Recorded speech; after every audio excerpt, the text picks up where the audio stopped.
ये क्या है हमारे पास, मोस्ट टाइट बाउंड। और ये जो हमारे पास बाहर ब्लू कलर की रेक्टेंगल बनी हुई है, this is most general hypothesis, most specific hypothesis and most general hypothesis. इन दोनों की आपको समझ आ गई जी? मैसेज करके आप मुझे बता दें कि क्या आपको मोस्ट जनरल और मोस्ट स्पेसिफिक हाइपोथेसिस की समझ आ गई? गुड। और थ्योरेटिकली मोस्ट जनरल और मोस्ट स्पेसिफिक हाइपोथेसिस के दरमियान हमारे पास infinite number of hypothesis exist करते हैं, ठीक है ना? यानी यहां से यहां तक ये जो डिस्टेंस है, इसके दरमियान हम इनफाइनाइट और ऐसी रेक्टेंगल्स बना सकते हैं, और हर रेक्टेंगल को हम एक हाइपोथेसिस कह रहे हैं।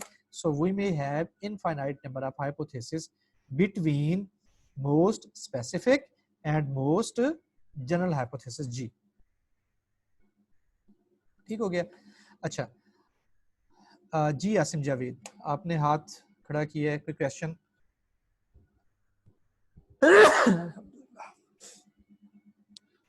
ओके, तो ये जो जितने भी सॉल्यूशन हमारे पास एग्जिस्ट करेंगे वो सारे के सारे किस में होंगे? उन सारे सेट को, सेट ऑफ सॉल्यूशंस को हम कहेंगे ये एच हैं, ठीक? और हम जिस पर्टिकुलर सॉल्यूशन के साथ काम कर रहे होंगे उसको हम स्मॉल एच से शो करेंगे, ठीक? H belongs to H between specific, most specific and most general is consistent.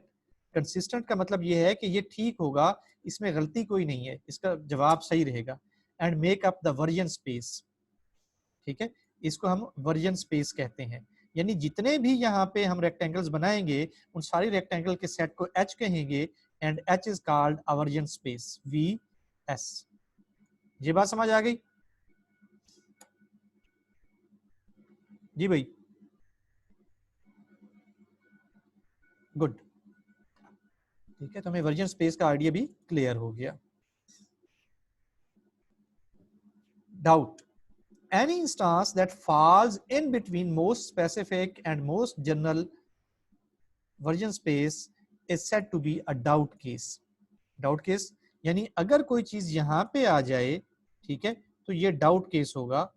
इसके मुतालिक हमें दोबारा से देखना पड़ सकता है, दोबारा से कंसिडर करना पड़ सकता है कि ये सही है या गलत है, ठीक? तो डाउट केस भी हमें क्लियर हो गया। We cannot label with certainty due to lack of data, ठीक? In such a case the system rejects the instance and defers the decision to a human expert. तो ये बेसिकली हमारा error area होता है जहां पे फिर इंसान को शामिल होना होता है। एआई टेक्निक्स उसमें बहुत अच्छा काम नहीं कर सकती। Margin, choose H. अभी मैंने आपको कहा था एच क्या चीज होगी, देखो ना, ये जैसे ये भी एक एच है जो टाइट बाउंड है, ये भी एक एच है जो उससे बाहर है। ये वाला एच बेसिकली इसको हम एस कह रहे हैं कि मोस्ट स्पेसिफिक, इसको हम एच कह रहे हैं, और ये मोस्ट, इस एच को हम कह रहे हैं जी, ठीक, most general. Choose H with largest margin. तो फिर इस प्रॉब्लम को सॉल्व करने के लिए हम मोस्ट जनरल हाइपोथेसिस को लेने की कोशिश करते हैं ताकि हमारे मैक्सिमम केसेस कवर अप हो जाएं, ठीक है? जो इंस्टांसेस यहां पे लाई करते हैं तो उनको भी हम वर्कआउट कर लें। ओके, इस स्क्रीन में कोई क्वेश्चन? जी, एनीबॉडी?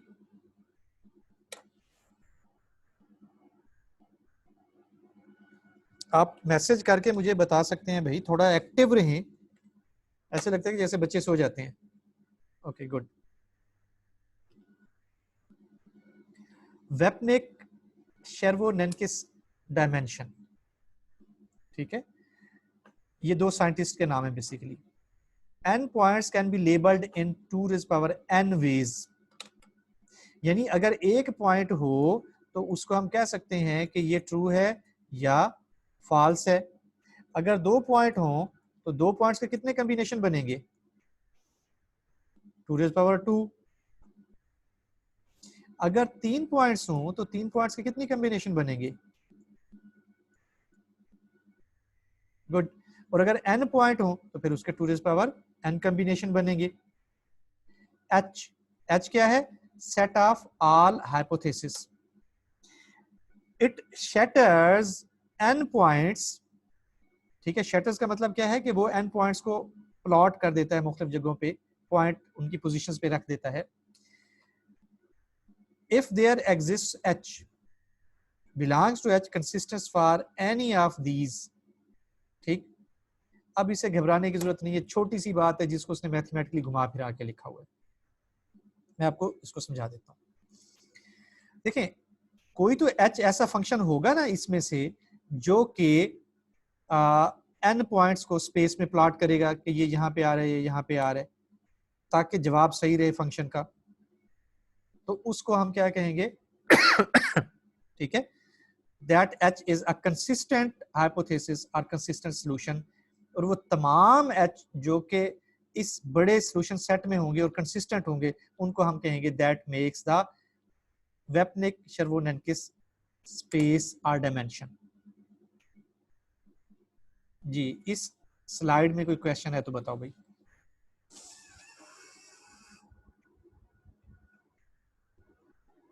गुड, मतलब आपको वेपनिक-शेरवोन-एनकिस वीसी डायमेंशन की बात भी समझ आ गई। Okay, Osama is saying to repeat, so I repeat it. देखो, बात को सिर्फ घुमा फिरा के कहा गया है बेटा, और कुछ नहीं है। हमारे पास अभी हमने बात की थी ना, मैं पिछली स्लाइड पे आता हूँ, यहाँ पे ये हमारा है मोस्ट स्पेसिफिक सॉल्यूशन। तो अगर मैं कहूँ कि ये मेरे पास H है, ठीक है, तो H बेसिकली सेट होगा सॉल्यूशंस का, जिसमें पहला सॉल्यूशन है S, फिर अगला कोई सॉल्यूशन H1 निकलेगा, ठीक है, इससे थोड़ी बड़ी रेक्टेंगल आप कर लो। फिर अगला कोई सॉल्यूशन H2 होगा। इस तरह से चलते चलते आपके पास एक सॉल्यूशन आएगा HN, और फिर उसके बाद एक सॉल्यूशन होगा आपके पास G। तो ये समझ आ रहा है जी?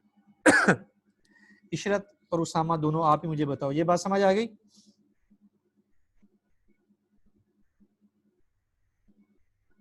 गुड। अच्छा, अब मैं जनरली कहता हूं कि कोई H मेरा होगा विच बिलोंग्स टू H, तो उसका क्या मतलब है भाई? इसमें से मैं किसी H को ले सकता हूं ना, ठीक है। और S भी कंसिस्टेंट है क्योंकि वो यहाँ पे देखें सही सॉल्यूशन दे रहा है। H1 भी कंसिस्टेंट होगा, वो हमें सही सॉल्यूशन दे रहा होगा। For example this is H1, इससे ऊपर H2, इससे ऊपर H3। और G भी कंसिस्टेंट है कि वो हमें सही सॉल्यूशन दे रहा है। तो ये सारे मिलके, ये जितने भी सॉल्यूशन हमारे पास आ रहे हैं, ये सारे मिलके हमारे पास एक डायमेंशन बनाते हैं जिसको हम कहते हैं वीसी डायमेंशन या वेपनिक शेरवोन-एनकिस डायमेंशन। अब ये बात समझ आ गई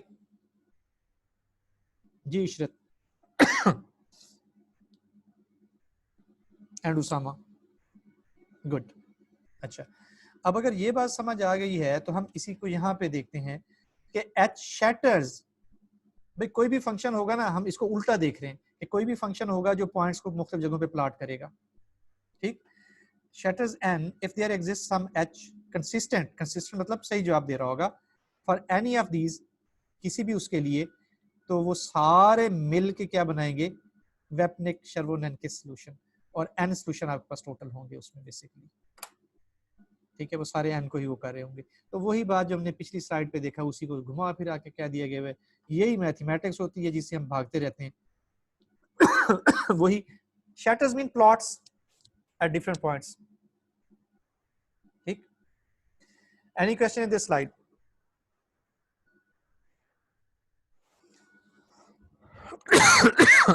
गुड।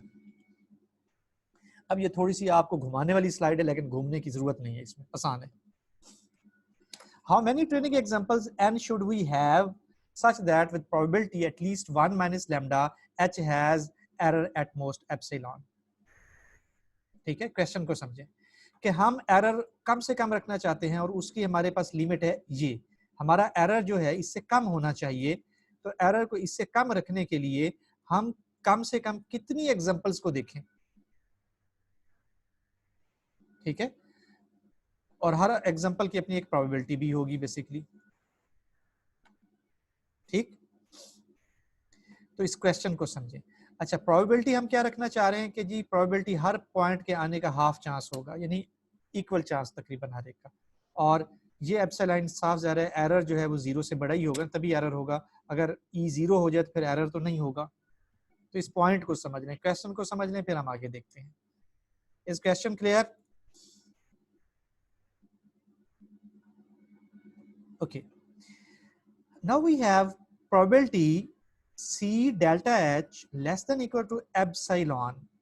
एप्सिलॉन वो एरर लिमिट जो हमने मुकर्रर की है, ठीक है।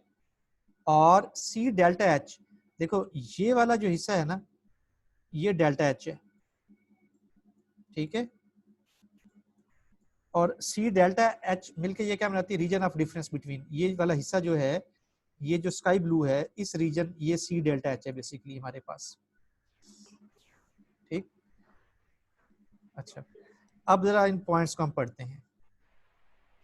और हमने प्रोबेबिलिटी इससे ज्यादा होनी चाहिए, 1 माइनस डेल्टा से प्रोबेबिलिटी ज्यादा होनी चाहिए और एरर जो है इससे कम होना चाहिए। ये दो चीजें हमने देखनी है। Each strip error is at most epsilon by 4, ठीक है। इसको जरा समझे। ये है ना आपके पास, लेट ये एक एरर है, एक हमारे पास रेक्टेंगल है, ये दूसरी रेक्टेंगल है, और मैं फर्ज करता हूं कि दोनों इसके चारों साइडों पे बराबर बराबर फासला है। हाल तो मेरे ड्रा करने में बराबर फासला नहीं आया, लेकिन समझने में बराबर फासला है। तो मुझे बताएं कि यहाँ से यहाँ तक ये हमारा एरर पोर्शन बन सकता है।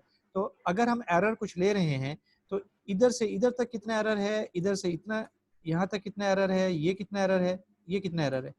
टोटल एरर आपका लेट्स से दैट एप्सिलॉन है, ठीक है। तो उसके अब 4 पार्ट्स हैं, तो एरर 4 हिस्सों में डिवाइड हो जाएगा ना। हर साइड पे एप्सिलॉन बाई 4 एरर होगा।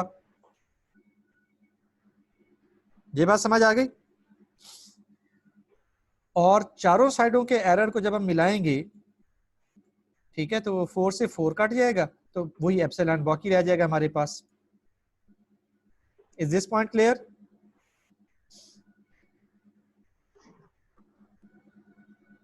बेटा मैसेज करने में फास्ट रहो, गुड। अच्छा, let's say that probability that an instance miss a strip 1 minus epsilon by 4. This is interesting. epsilon by 4 ये वाली स्ट्रिप है।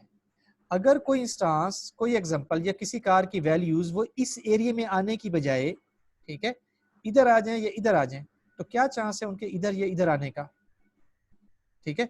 That is 1 minus epsilon by 4। इसके अंदर आने का चूंकि चांस एप्सिलॉन बाई 4 था, तो बाकी चांस जो है वो इधर या इधर होगा। ये बात समझ आ रही है?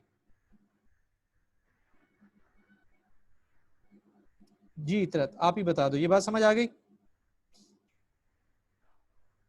नहीं, ओए होए, बड़ी इंटरेस्टिंग सी बात है। अच्छा, अब जरा गौर से फिर देखो।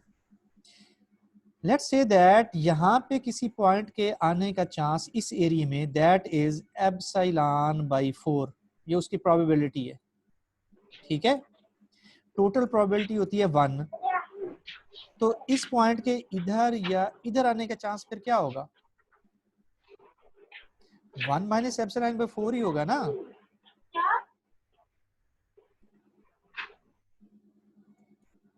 Clear up the point?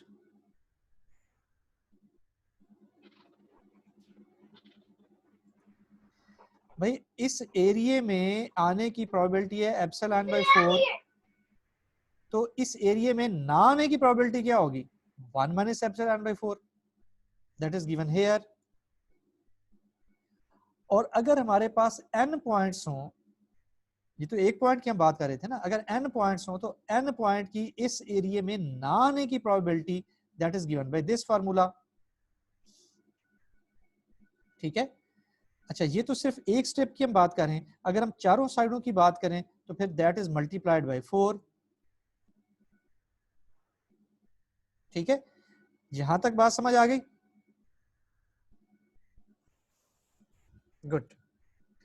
अच्छा, अब हमारे पास एक फार्मूला है ये कि अगर 1 माइनस एक्स हो तो इसको आप ई रेज पावर माइनस एक्स लिख सकते हैं। ठीक है, तो यहां देखें ये कुछ चीज आ रही है, ये 1 माइनस एक्स ही है ना, तो इसको हम ई रेज पावर माइनस एक्स लिख सकते हैं, और ये एन चूंकि पावर में था तो ये यहाँ नीचे आ जाएगा, क्योंकि ये ऑटोमेटिकली पावर ही है ना, बेसिकली ये यूं बन रहा है। मैं आपको फार्मूला यहाँ लिख देता हूँ, 1 minus x that is less than equal to e raise power minus x.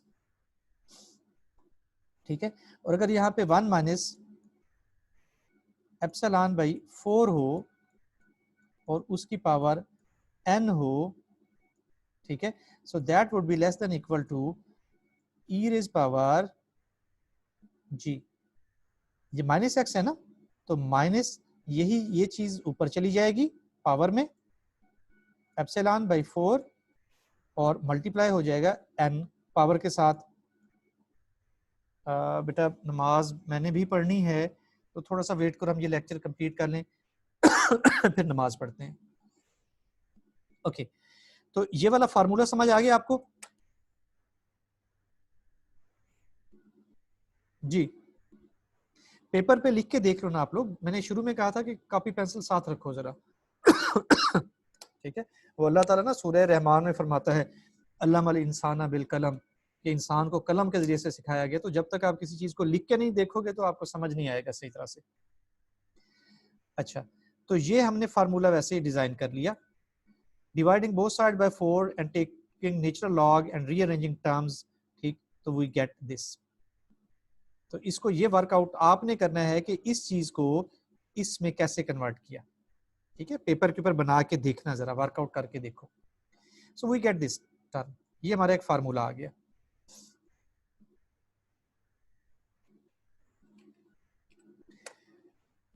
If we take at least 4 by epsilon log 4 over sigma independent examples, जरा गौर से देखो, n जो है ना, ये देखो n हमारा किससे बड़ा हो गया हुआ है, इससे, यानी इस क्वांटिटी से ज्यादा हम एग्जांपल्स लेंगे तो फिर हमारे फार्मूले का, हमारे प्रोग्राम का एरर जो है एप्सिलॉन के बराबर जो उससे कम रहेगा।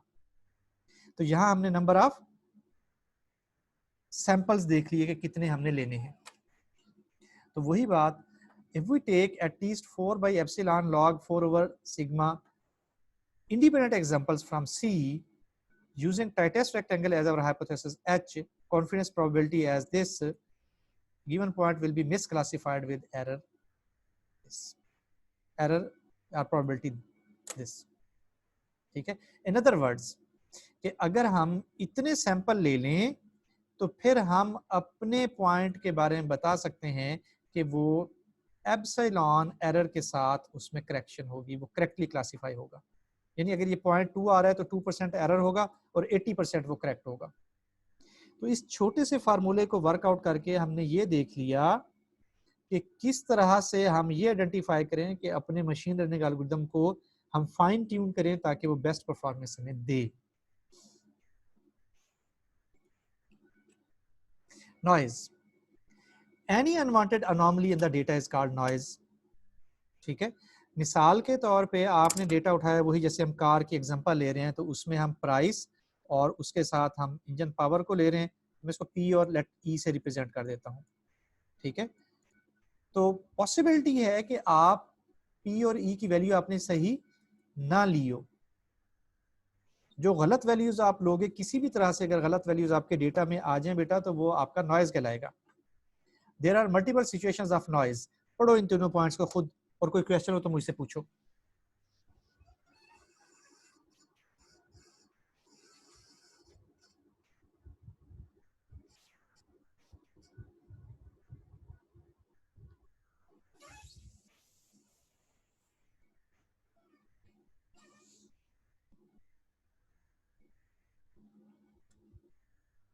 जी, any question in this slide?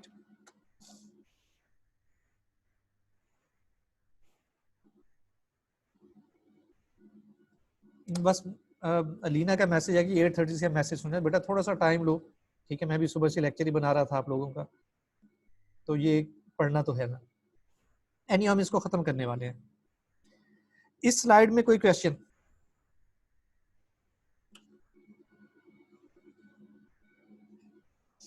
Good. तो हमें समझ आ गया कि नॉइज क्या चीज है। अच्छा, अब इंटरेस्टिंग चीज, नॉइज प्रॉब्लम क्या क्रिएट करता है? अगर नॉइज ना हो तो हमारा जो सोल्यूशन निकलता है वो बड़ा ही फिट किस्म का स्ट्रेट फॉरवर्ड सा निकलता है। लेकिन अगर नॉइज इन्वॉल्व हो जाए तो फिर देखिए इस किस्म का कॉम्प्लिकेटेड हमारा मॉडल बनता है। तो हम कोशिश करते हैं कि जब हम डेटा के साथ काम करें तो नॉइज उसमें से रिमूव करें ताकि हमारा सोल्यूशन अच्छा परफॉर्म कर सके। इफेक्ट ऑफ नॉइज वही चीज जो मैंने आपको बता दी, इस स्लाइड पे वही कहा गया है। नॉइज एंड मॉडल कम्प्लेक्सिटी, वही बात जो हम डिस्कस कर रहे हैं। तो what we do, use a simpler model. ये वाला ग्रीन वाला जो है ये कम्प्लेक्स मॉडल है, ये ब्लू वाला जो है ये सिंपलर मॉडल है। तो सिंपलर मॉडल यूज करें, और सिंपलर मॉडल को यूज करते हुए आप डेटा को पहले सेट कर लें। डेटा, इसको हम कहते हैं डेटा प्री प्रोसेसिंग, जो कि बहुत ज्यादा चाहिए होती है। हम आएंगे उसको देखेंगे कैसे करते हैं। इजियर टू ट्रेन होता है simpler model, easier to explain होता है जिसको हम कहते हैं इंटरप्रेटेबिलिटी, और जनरलाइजेशन बेटर जनरलाइज करता है। एक हमारे पास प्रिंसिपल है जिसको हम कहते हैं ओकैम रेजर। ठीक है, बड़ा इंटरेस्टिंग है, नेट पे जाके पढ़िएगा ओकैम रेजर क्या चीज है। ठीक है, कि मतलब एक बंदा जो है ना, एक फलसफी, एक साइंसदान, वो नाई के पास बैठा हुआ ओकैम साहब, तो वो जो है वो अपना बाल कटवा रहे थे। तो उससे किसी ने पूछा कि जी अगर प्रॉब्लम सिंपल हो तो क्या करें और कम्प्लेक्स हो तो क्या हो, तो उसने जवाब दिया कि simple is the best one. तो वहां से ये उसका जो निकल आया कि वो कैम रेजर क्या चीज है। पढ़ के देखिएगा, नेट पे ढूंढे। ठीक, मल्टीपल क्लास क्लासिफिकेशन इसको हम देखेंगे कल। ठीक है, आज हमने यहीं तक देखा। अच्छा, इस वक्त टाइम हो रहा है मेरे पास बेटा 1:53। तो हम 3 से 4 लेक्चर करेंगे, कुछ उसके प्रैक्टिकल एस्पेक्ट्स हैं उसको हम देखेंगे, थोड़ा सा होगा तो वो हमने करनी है मीटिंग। तब तक आप लोग अपना नमाज पढ़ लें, रिलैक्स कर लें, then we come back together. Okay, अल्लाह हाफिज।